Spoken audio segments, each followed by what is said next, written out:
Wise men actually love feedback. They love correction. Yep. They love to learn. They love to grow. They love the challenge. Iron sharpening iron. They love it.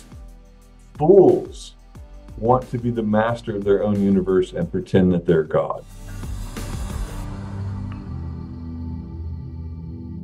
Danny, a year ago, at the end of our conversation, I was like, any last thing you wanted to share with Dad Awesome? And you like dropped a 3 minute like, oh yeah, there is this. And you laid out this framework for the way of the dragon slayer. And I couldn't like it was wild when you just in the last 3 minutes. And I said, when the time is right, when you're gonna drop this book, will you please come go round two on Dad Awesome? Because there's so much that you dropped in 3 minutes that I'm like, you got to come back. So welcome back to Dad Awesome. Thanks for having me, man. I love it. For sure. Now, anytime talk about a memorable title. When you're talking about slaying dragons, there usually is a backstory though, or like something that caused you to go with such a visual, such a memorable, such a like aggressive like terminology. Where did dragon slaying, like that idea? Why did that leap into this concept? It's a great question. I don't really recall how it happened, other than it probably came up in conversation. That somebody was just, we got to slay this dragon. Got to slay every day. We got to, uh, I think the visual of a man at war with his enemy is, kind of motivating and kind of classic, captures really what it is that men are doing all day, because we're not, we're either slaying the dragon or we're riding the dragon, and that whatever film that was, where the dragon's ripping through the city, maybe it Right. was a Hobbit or something, we're Yep. just ripping through the town and just torching it. That's what happens when a guy is not slaying his dragons. He ends up a destroyer in his Right. own house, in his own community. So that would be the passivity side of like you're gonna cause harm if you're Yeah, not in yeah, battle. yeah. It's the self-preservationist side. The guy that is he's either doing it passively or he's doing it aggressively. Right. But it's really all about him, Right. and he's really not thinking generationally. He's really not thinking kingdom. So this takes us to a very different word picture, but a childhood memory of swimming pool. And you shared a story in the book about this idea of the kids get the current going round and round. And I very much have done this with my daughters, more in a hot tub because I got little girls, right? It's a hot tub, get that hot tub spinning, and then someone hops in and off they go. Would you share a little more, kind of color this in as far as how we're gonna go with the flow if we don't actually fight against? Would you kind of bring that to life? Yeah, well, it very much is that there are people that are committed to going a certain direction, and we're experiencing it right now in living color. That we have a media machine that is stirring Right. the momentum of culture, and as our kids are dropping in, our people are dropping in. There is already a current. You have to have something inside of you that both weights you down to the bottom so you can get some traction, and strong enough to turn and face that bad boy. But what happens is, once you get enough people opposing and moving in synergy in the opposite direction, you actually can bring that strong current to a stop and then reverse the current. And so it very much is, again, it's the kingdom, it's an upside down world.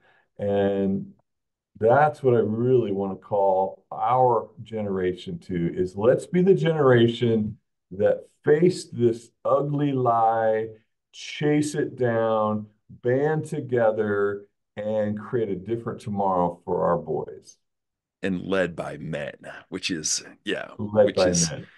which is kind of rare right now as I've As it traveled. should. Yeah. Yeah, I've traveled the country. I've been looking for the bright spots. Where are the men who are stepping in kind of with their whole hearts and sparking change? And now there are seven kind of areas that we'll chat about. We'll see how many of them we get to today. And then there's the creed that has kind of seven key components to it as well. But then there's the end, like the big dream, which is this compounded men actually in deep real brotherhood on mission and pulling more guys in. So I was hoping maybe you could actually describe the current, the opposite current of where you hope at the end of reading your book and at the end of a man saying, I'm in for this mission. I'm not going to sit on the sidelines. I'm not going to ride the dragon and cause harm or with my passivity. I'm going to be a dragon slayer. What's the end dream that you hope for and you pray for? Um, that we would have a massive movement of men who have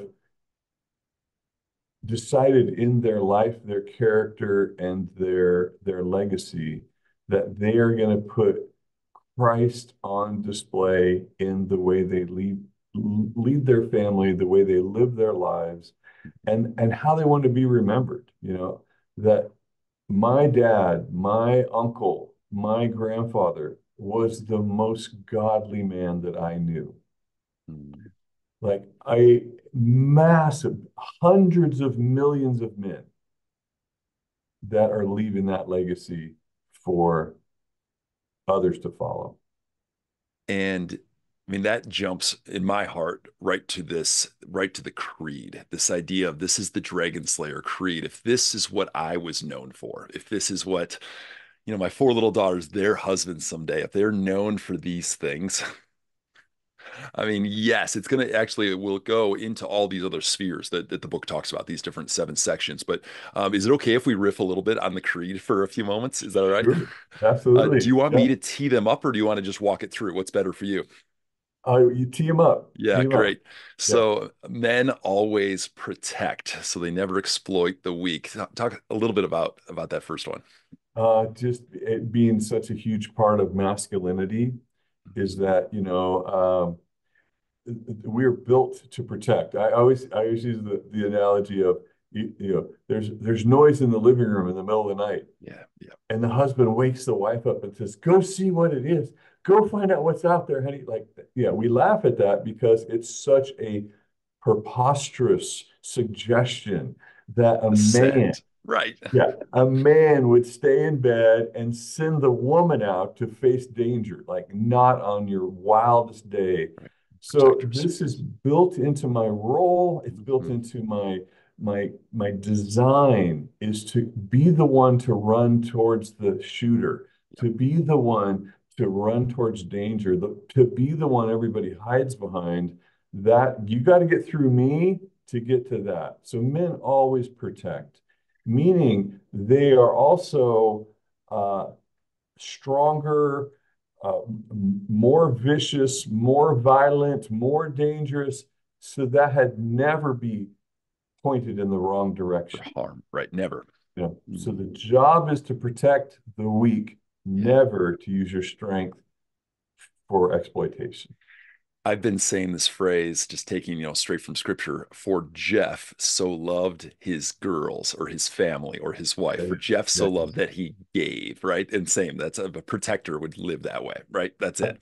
absolutely. Yeah. So then Absolutely. the next one, men always set the standard of love. Would you kind of expound on the second one? Yeah.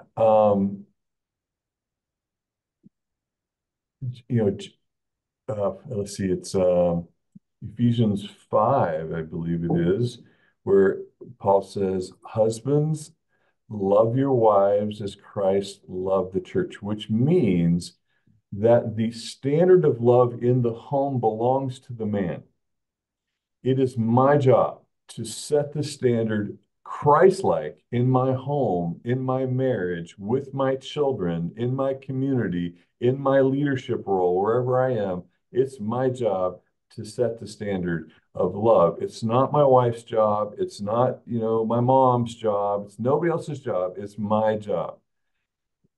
that conversely is I never hate my enemy, which means I've been instructed to love so completely that it includes someone who would be trying to harm me.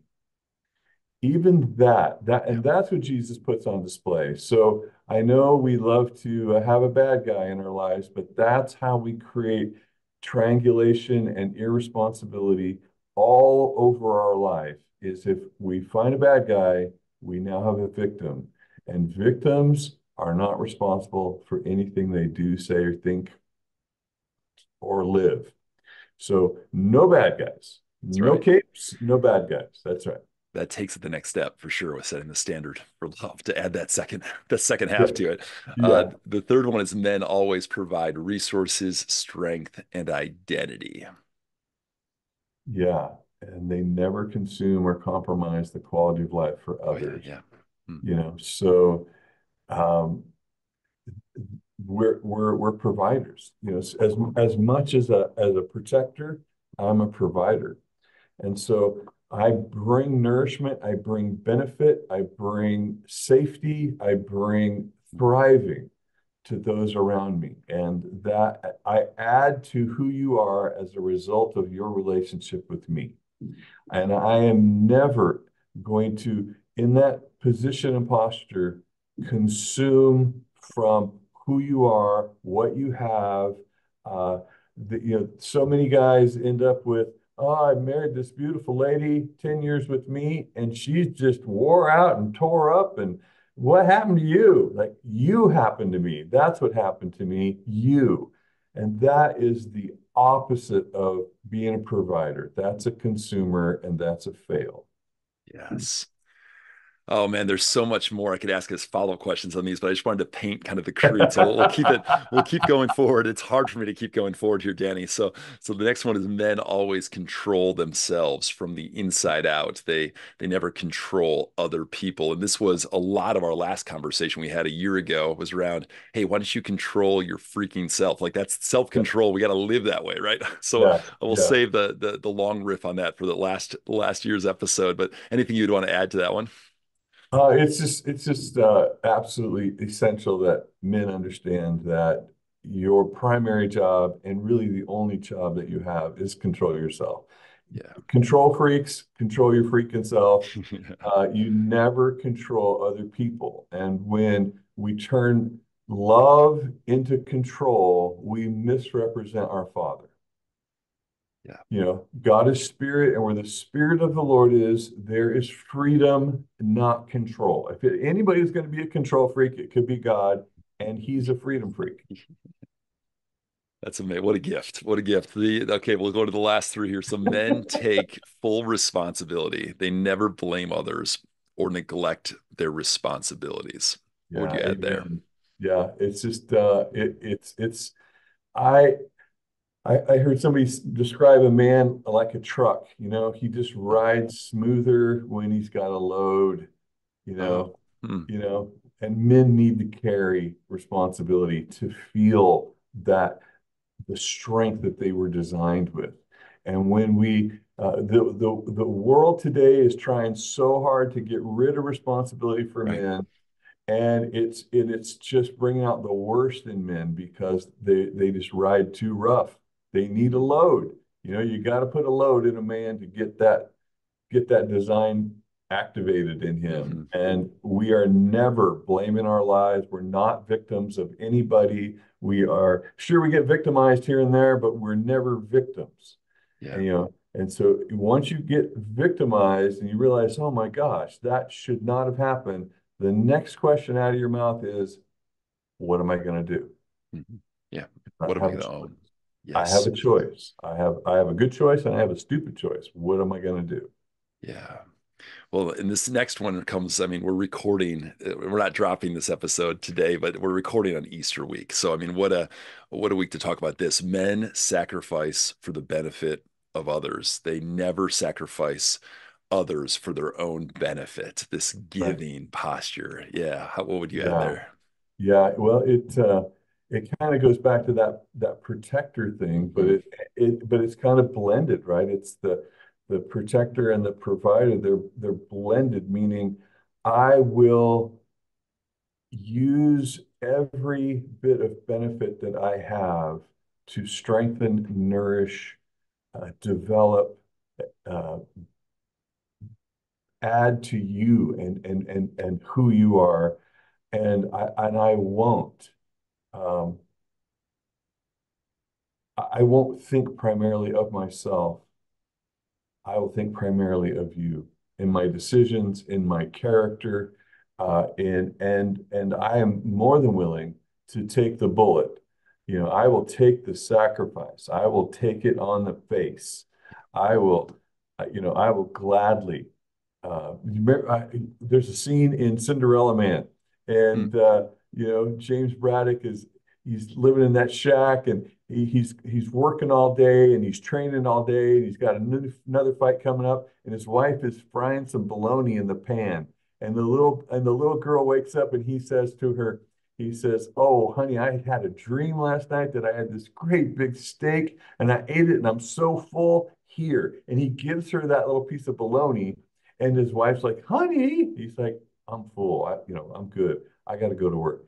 Like, there you go. I will sacrifice. That's why I'm here. That's who I am. I will give it all and add everything I can to you. wow. Wow.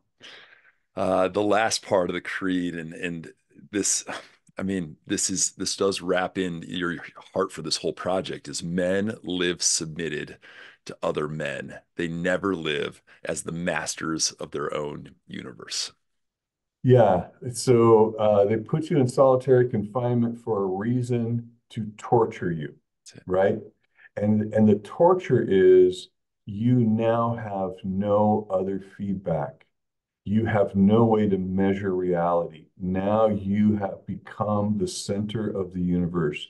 You are the determiner of what is real and what is fake. And that is torture. Yep. And men choose that.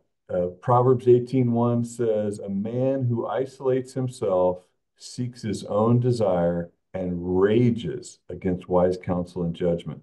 And so wise men actually love feedback. They love correction. Yep. They love to learn. They love to grow. They love the challenge. Iron sharpening iron. They love it. Fools want to be the master of their own universe and pretend that they're God. Yeah. I think it's important, Danny, to just like pause for our listeners for a moment and me to clarify that this is not this book and this content that we're talking about today, these topics. You didn't create this for a seminar. You didn't create this for exporting. You actually have lived out 4 or 5 years for just 12 guys. Like you've this is very counter what a lot of let's bigger, farther reaching, let's get the message out to the masses. You lived it first and have seen it go to yeah, these 12 who now are leading other 12 who are leading, like you lived it for your own though before any of this started to multiply. And could you help with the backstory of the advice? It's Paul Young talking about Billy Graham talking to you. It was like a three-way like stepping stone to like the advice around 12. Can you kind of share that story? Yeah, I got a buddy, Bob Hassan, who knew Paul Young somehow. I don't remember how that connection was made. And he set us up where the three of us just spent a day in Portland together. And I don't remember what we did other than that he said something to me that just banged around in my head. At the time, I was traveling 220 days a year, doing conferences and flying around the world, and I was out of my mind. I don't know what I was thinking. And he had a friend who'd just come back from meeting with Billy Graham, who was in his early 90s, obviously retired. And he said to him, "Billy, if you had it all to do over again, would you do anything different?" And he said, "Yeah, yeah, I would get 12 guys and I would pour my life into them." And there's other conversations, and Franklin Graham has kind of said, I don't know, my dad would say that. And so I'm shrinking the story down, but I would have got 12 men and poured my life into them. And that sparked a, a, a conviction in me to where I am just running my wheels off, trying to get to everybody I possibly can a quarter inch deep Right. instead of doing what Jesus did, which is just change, change the lives of the men around you and then release them to go do the same thing. And so my 12 guys, you know, at the time of gathering, I think I had one guy had written a book, and I I don't know any of them had done a conference. Right. These are not 12 superstar mega church leaders, Sure. Sure. These are regular guys. These are friends of mine that I've went hunting with. I've gone, I've been in trouble with. I've traveled with. I've done life with Yeah. for decades. Some of them, are in the 25 years together, and you're like, okay, this is going to last a while, you Mhm. know? And so let's keep it alive. Let's keep it active. And let me introduce you to these other amazing humans that are only going to nourish you the more you get to know them. So we're 4 years deep. We have monthly Zoom calls. I'm the conduit. I'm the Yeah. one who takes responsibility to blow the trumpet every month. Hey guys, see you on Thursday. See you on Thursday. See you on Thursday. And I have yet, 4 years later, I have yet to get all 12 of them on a single call. I have yet. Nonetheless, I keep showing up. I keep showing up. I keep showing up. And we have to stop there for a second because, Danny, from the outside in, what you've had a chance to lead and what now your family is leading and the different spheres from business to ministry to just individuals to marriages that had a chance to influence.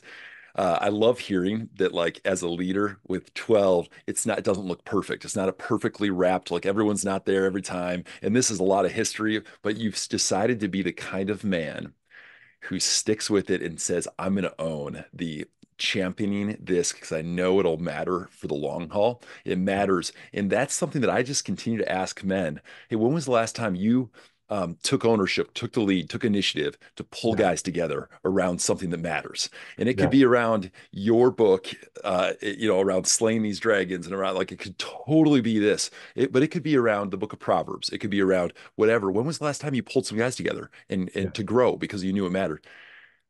Almost always the response is, "Oh, I haven't." And, Yeah. and Yeah. it's wild to me. So I love hearing on a micro level that, like, you've just said, I'm going to just do the hard work and I'm going to be the guy that reminds and rings the bell and says, come on, guys, let's go. We're back this way. And then plans the next trip. And that is a part of it as you get together in person. Why do you think, why are so few men taking initiative, taking ownership, being the one to pull the brothers together? Well, there's a war. I mean, one of the dragons is man and men. It really is a contest in many ways to be in covenant with other men. It's you have to push in. You have to push through. You have to understand that you were designed for community. You were designed for relationships to put on display your ability to love. And when you surround yourself with a wife, children, you pretty much have put it on display like, wow, I suck at this. I am Dude, so selfish. I had no idea. I thought I was the catch of the day. And look at me. I cannot seem to figure out how to stay connected to this lady. You're like, yeah, that's because you are learning and growing because there's reality standing there with you, not romance. And that I think when men are faced with ownership of community, they are challenged to love and grow. So I think it's very natural for us to kick in our self-preservation and think about myself and my video game scores, and I'm in total control. And oh, I'm so frustrated. Oh, this is so challenging. Oh, this is just sharpening my whatever. Like that's great. No, you are wasting your life. You're wasting your life, and you have a really great reason for it because you worked all day, because you did this, because you did that. Like, whoa, whoa, whoa. You were designed to be poured out, man. You were not designed to be cellared, you know, for some special moment.